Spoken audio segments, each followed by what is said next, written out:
Hi everyone and welcome to my second YouTube video. I never know how to start these, so I always feel really awkward, and then when I get into the video it's not as bad, but yeah.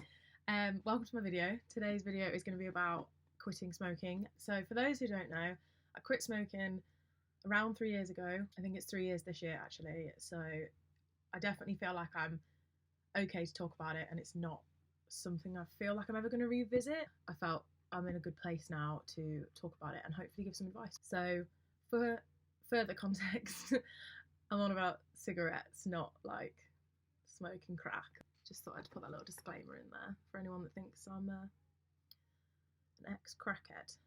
So I've got some notes on my phone, and I'm just going to go off frequently asked questions that people have asked me in my time as a non-smoker. So yeah, how did you start smoking?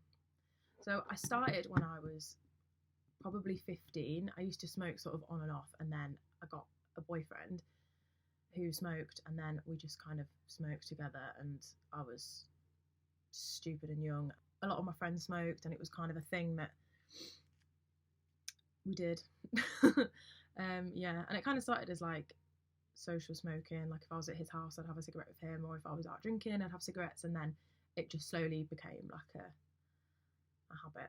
So that's how I started, and I smoked from 15 years old to 23 years old. How much did you smoke a day? So I was a bit of a weird one because I'd smoke sort of 5 to 10 every day, but on a night out I'd chain smoke, so I'd smoke a lot more when I was out or when I was drinking. Alcohol was definitely a trigger. I'd get through like 20 in a night, I'd say, which wasn't great. Why did you quit? I quit because it's a really annoyingly deep story, because when I'm trying to talk to someone just that I don't really know that well, or when I'm like trying to say it in a YouTube video, it's just so deep. But basically, when I was like 23, I just started to become a bit more health conscious. I started suffering from anxiety. I'd say that's like the first time it sort of got quite bad. And I wanted to just try things that would reduce my anxiety. So I googled it like a moron, and it said things like caffeine makes you more anxious, smoking cigarettes makes you more anxious, things like that. I quit caffeine and I quit smoking actually at the same time. I was like, oh, well, this might reduce my anxiety if I quit. So that was where it came from initially. There was just a few reasons in my life as well. Like my life wasn't hugely compatible with being a smoker. For those who don't know me in real life, it's probably not many of you. I play American football. I don't go on about it too much. There was a tournament coming up sort of that summer, and I thought, it'd be so good if I could play and not get as out of breath. If I could play and just generally be a better footballer, that would be spot on. So that was another reason. My anxiety was very health based, so I kept worrying I was going to die. So I thought, well, someone that doesn't smoke has less risk of death generally. I think the overarching theme was I was anxious as shit and I wanted to be healthier. How did you quit? Basically, when I was hungover, I wouldn't smoke. I just couldn't. It was horrible. No. So I took advantage of that and thought, right, I'm going to have a night out, have my chain smoking night out, and then the next day I'll stop smoking, and then that'll be it. I had my night out, as I would at that time, and then didn't smoke the next day. Day one was really, really easy because I was hungover, so I didn't want a cigarette anyway. Day two was okay, and then day three was like the hardest day. I downloaded an app called Smoke Free. I might be able to show you. It's like that one. So it's like a white background with a green heart, and I use that to kind of track my progress because I'm quite goal orientated as a person. And on it has like the money you've saved, and then like health improvements, which was great for my anxious brain. The type of things that were on it were like pulse rate, oxygen levels, right down to risk of heart attack, or well, decreased risk of heart attack. I'm on 100% for a lot of them, but interestingly, my decreased risk of lung cancer is still only 27% after 3 years. That is mental when you think about it, because I haven't, like, cigarettes just aren't even, they don't even feature in my life anymore, and yet the effects of them are still going on in my body. And it's the same with heart attack. That's only decreased 18%. It just shows that it's not a short-term thing, but a lot of them have come back to 100%. So like carbon monoxide level, obviously that's back to like normal. My breathing is back to normal. My tooth staining is back to normal. I hope. You can use this app to track your cravings as well, which is really good. So I used to, whenever I craved a cigarette, I used to record it on here. And it was kind of like me just making a mental note of I'm overcoming a craving, and then just kept me going. I didn't use any nicotine patches, didn't use any gum. I just thought, I can do this. Like willpower is going to get me to do this, so I'm going to do it. And I used a lot of green tea to like supplement when I'd have a craving, because with smoking, it's a lot of it's like psychological, and it kept my hands busy, like having something in my hand. Like when I wanted to have a cigarette, I'd have a cup of tea. What were the hardest cravings to beat? I would say the hardest ones were being around smokers when you weren't smoking. When I first quit, that was really difficult because I didn't want to not be around them, because that was part of my sort of routine, especially on a night out. Going outside and have a cigarette was part of the night out, so to completely remove that was really difficult. So I just kind of had to adopt quite a lot of willpower with that one, and just go out with the smokers to not feel left out, but not smoke when you're outside, which is hard. If you go out on a night out of supportive people, that's not going to happen. Like, they're not going to offer you cigarettes and they're going to help you stay strong. If you go out of wankers, they're not, to put it simply. So yeah, have supportive people around you, definitely. I'll be honest, I do still struggle with it. It's not going outside with the smokers and wanting a cigarette. It's actually just craving a cigarette when I'm drinking. Years on, I do still struggle with it. I just have to be strong and just be like, I haven't smoked in 3 years, why would I smoke now?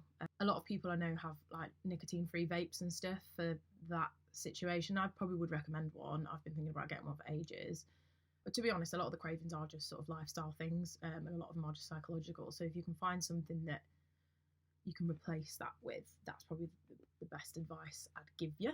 What advice would you give to somebody that's going to quit? My main tips are, don't hang out with people who aren't supportive. Tell your friends that you're going to quit, and if they smoke, just say to them, please don't offer me cigarettes, I'm trying to quit.